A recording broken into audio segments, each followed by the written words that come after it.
ओम शांति। 30 अप्रैल 2026 के ईश्वरीय महावाक्य। पहले सुनते हैं मुरली के मुख्य पॉइंट्स। बाबा ने कहा, नई दुनिया में जाने के लिए पढ़ना जरूर है। पहले पहले तो यह पाठ पक्का करो कि मैं आत्मा हूँ और बाद में यह मेरा शरीर है। यह पुराना चोला और पुराने संबंध सब खत्म हो जाने वाले हैं। तो खत्म होने वाली चीज़ को क्या याद करना। तुम्हारा काम सिर्फ एक बाप को याद करना। फालतू बातों में बुद्धि नहीं जानी चाहिए। फिर बाबा ने कहा, मनुष्य तो आधा कल्प के महारोगी हैं। पहला पहला भ्रष्टाचार है, मूत पलीती बनना, विकार में गिरना। यह पतितपना भी एक रोग है। सदा स्मृति रहे, यह कयामत का समय है। अब हमें पवित्र बन वापस जाना है। स्वीट होम को याद करते करते स्वीट होम में चले जाएंगे। यह बुद्धि की प्रैक्टिस करते रहो। और लास्ट में बाबा ने कहा, जो बच्चे मेरे अर्थ बहुत सर्विस करते हैं वही जास्ती प्यारे लगते हैं। अच्छा पुरुषार्थ करने वाले जरूर पद भी ऊंच पाएंगे। अब सुनते हैं महावाक्यों को विस्तार से। मुरली का सार। बाबा ने कहा, मीठे बच्चे, तुम्हारी यह वंडरफुल यूनिवर्सिटी है जिसमें बिगड़ी को बनाने वाला भोलानाथ बाप टीचर बनकर तुम्हें पढ़ाते हैं। प्रश्न, इस कयामत के समय में तुम बच्चे सभी को कौन सा लक्ष्य देते हो? उत्तर, हे आत्माएं, अब पावन बनो। पावन बनने बिगर वापस जा नहीं सकते। आधा कल्प का जो रोग लगा हुआ है उससे मुक्त होने के लिए तुम सबको 7 रोज भट्टी में बिठाते हो। पतितों के संग से दूर रहे, कोई भी याद न आए, तब कुछ बुद्धि में ज्ञान की धारणा हो। गीत, तूने रात गवाई सोए के। ओम शांति। यह बच्चों को किसने कहा?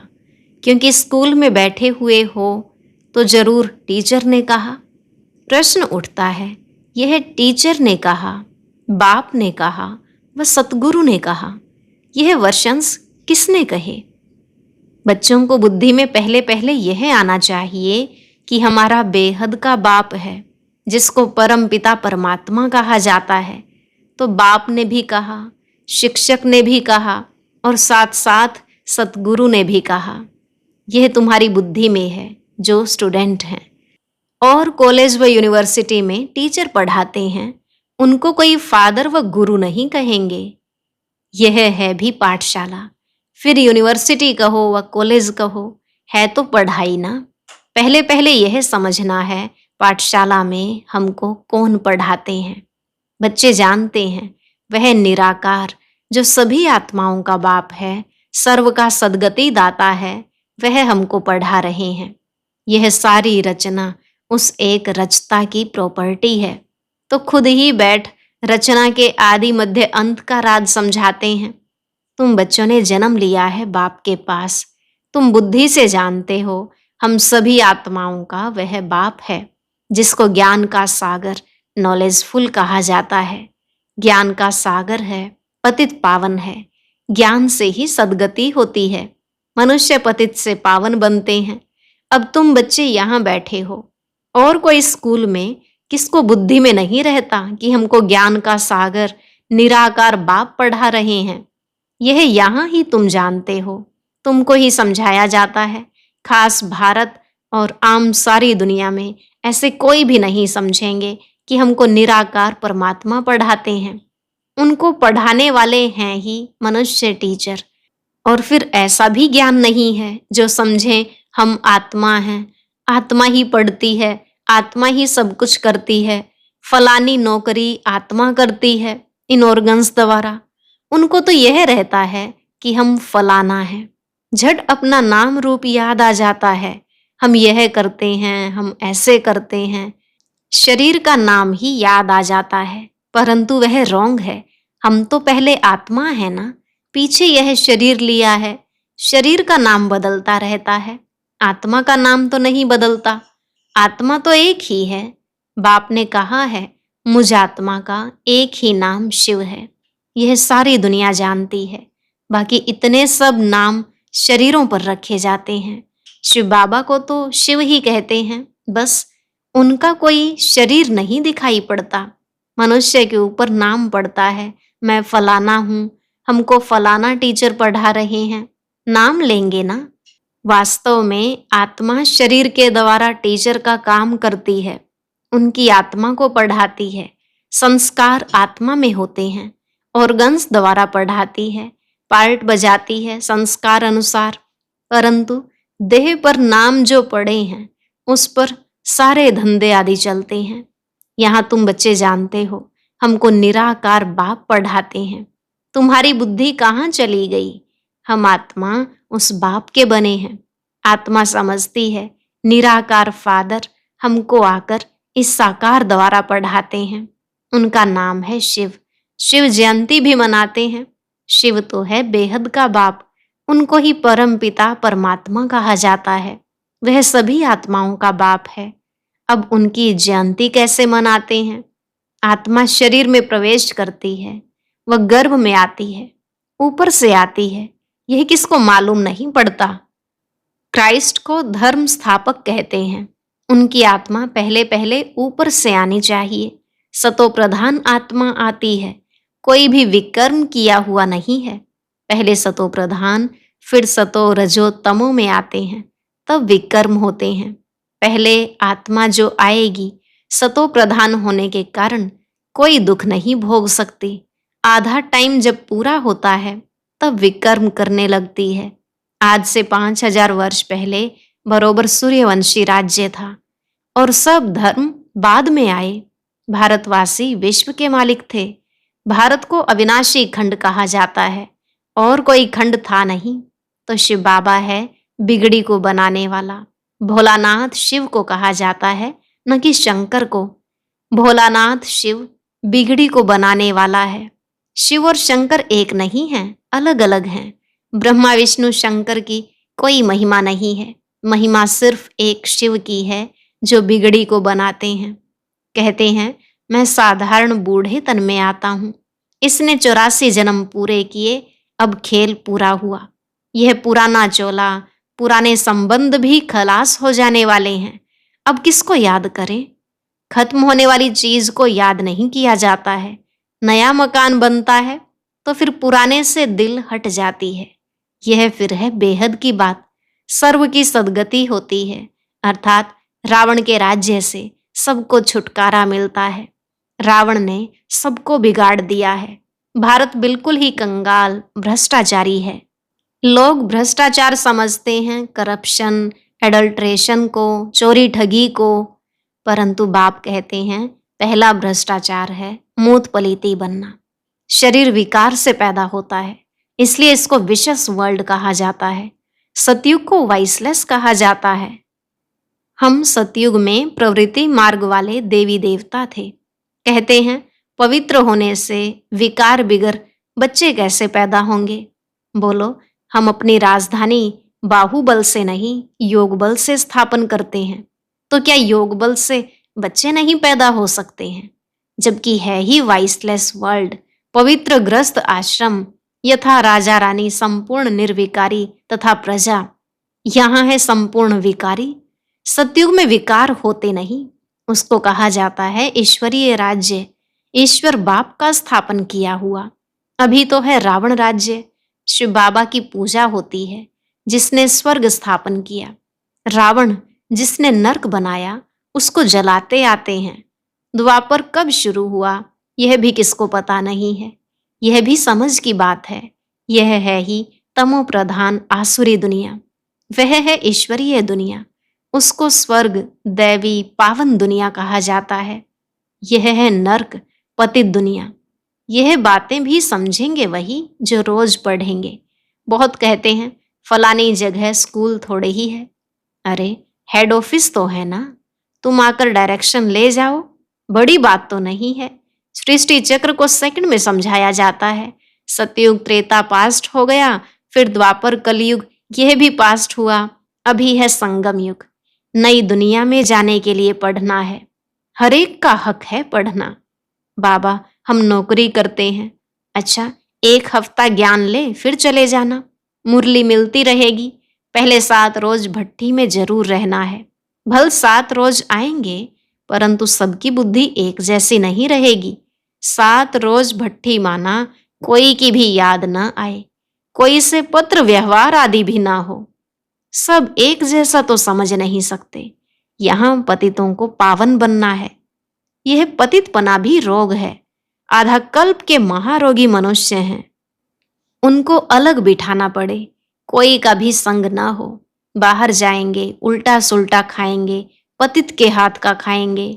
सतयुग में देवताएं पावन है ना, उनके लिए देखो खास मंदिर बनते हैं। देवताओं को फिर पतित छू न सके। इस समय तो मनुष्य बिल्कुल पतित भ्रष्टाचारी हैं। शरीर विष से पैदा होता है, इसलिए इनको भ्रष्टाचारी कहा जाता है। सन्यासियों का भी शरीर विष से बना हुआ है। बाप कहते हैं पहले पहले आत्मा को पवित्र होना है, फिर शरीर भी पवित्र चाहिए। इसलिए पुराने इम्प्योर शरीर सब विनाश हो जाने हैं, सबको वापस जाना है। यह है कयामत का समय, सबको पवित्र बन वापस जाना है। भारत में ही होलिका मनाते हैं। यहाँ 5 तत्वों के शरीर तमो प्रधान है। सतयुग में शरीर भी सतो प्रधान होते हैं। श्री कृष्ण का चित्र है ना, नर्क को लात मारना होता है क्योंकि सतयुग में जाना है। मुर्दे को भी जब शमशान में ले जाते हैं तो पहले मुंह शहर तरफ, पैर शमशान तरफ करते हैं। फिर जब शमशान के अंदर घुसते हैं तो मुंह शमशान तरफ कर देते हैं। अभी तुम स्वर्ग में जाते हो तो तुम्हारा मुंह उस तरफ है। शांति धाम और सुख धाम, पैर दुख धाम तरफ हैं। वह तो मुर्दे की बात है, यहाँ तो पुरुषार्थ करना होता है। स्वीट होम को याद करते करते तुम आत्माएं स्वीट होम में चली जाएंगी। यह है बुद्धि की प्रैक्टिस। यह बाप बैठ सब राज समझाते हैं। तुम जानते हो अभी हम आत्माओं को जाना है घर। यह पुराना चोला, पुरानी दुनिया है। नाटक पूरा हुआ, माना 84 जन्म पार्ट बजाया। यह भी समझाया है कि सब 84 जन्म नहीं लेते हैं।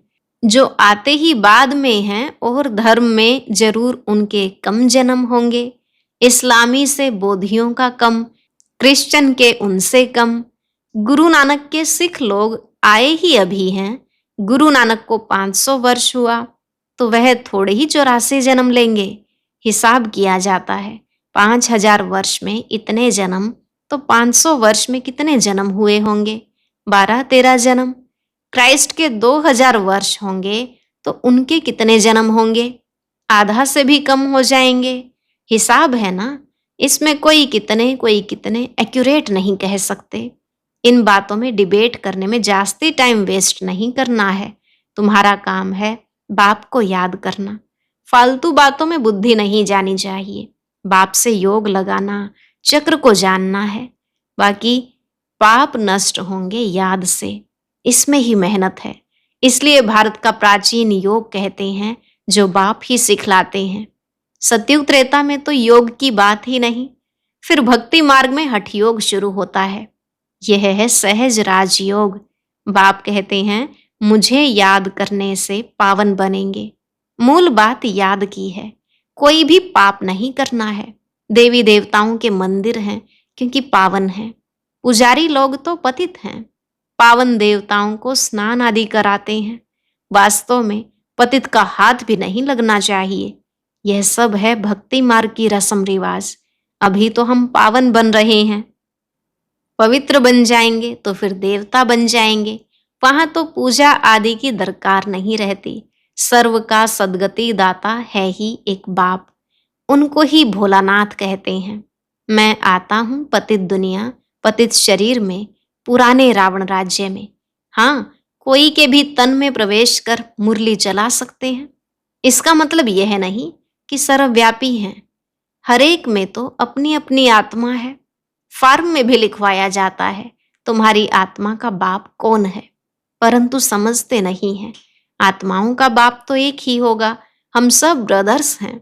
फादर एक है, उनसे वर्षा मिलता है जीवन मुक्ति का। वही लिबरेटर गाइड है। सभी आत्माओं को ले जाएंगे स्वीट होम। इसलिए पुरानी दुनिया का विनाश होता है। होलिका होती है ना, शरीर सब खत्म हो जाएंगे, बाकी आत्माएं सब वापस चली जाएंगी। सतयुग में तो फिर बहुत थोड़े होंगे।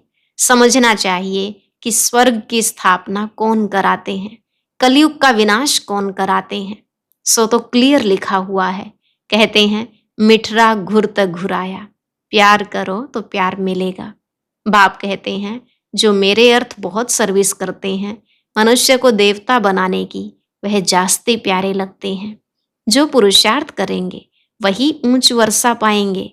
वर्षा आत्माओं को पाना है परमात्मा बाप से। आत्म अभिमानी बनना पड़े। कई बहुत भूलें भी करते हैं, पुरानी आदतें पक्की हो गई हैं तो कितना भी समझाओ वह छूटती नहीं, उससे अपना ही पद कम कर देते हैं। अच्छा, मीठे मीठे सिकिलधे बच्चों प्रति माता पिता बाप दादा का याद प्यार और गुड मॉर्निंग। रूहानी बाप की रूहानी बच्चों को नमस्ते। रूहानी बच्चों की रूहानी बाप दादा को नमस्ते नमस्ते, गुड मॉर्निंग, शुक्रिया बाबा, शुक्रिया। धारणा के लिए मुख्य सार। पहला पॉइंट, किसी भी बात की डिबेट में अपना टाइम वेस्ट नहीं करना है। व्यर्थ की बातों में बुद्धि जास्ती न जाए। जितना हो सके याद की यात्रा से विकर्म विनाश करने हैं। आत्म अभिमानी रहने की आदत डालनी है। दूसरा, इस पुरानी दुनिया से अपना मुंह फेर लेना है। शांति धाम और सुख धाम को याद करना है। नया मकान बन रहा है तो पुराने से दिल हटा लेनी है।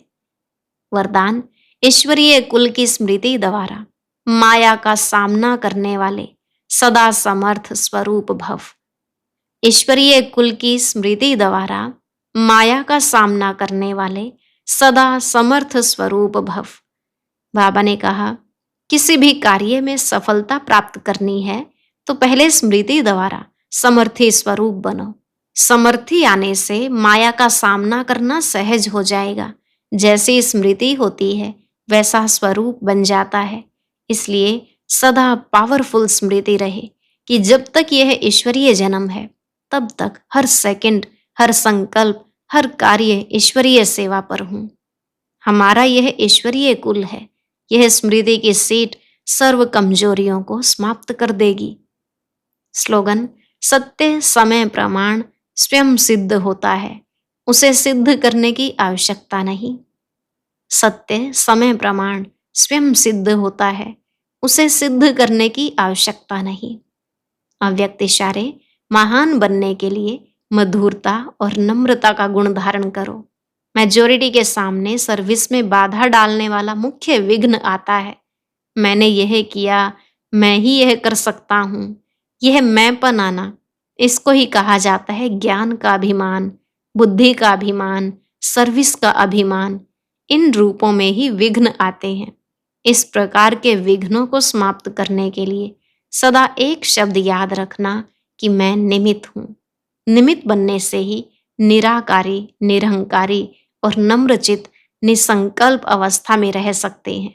यही धारणाएं वायुमंडल को निर्विघ्न बना देती हैं। आज का अव्यक्त ज्ञान मोती सुनने के लिए ऊपर दिए गए बॉक्स पर क्लिक करें।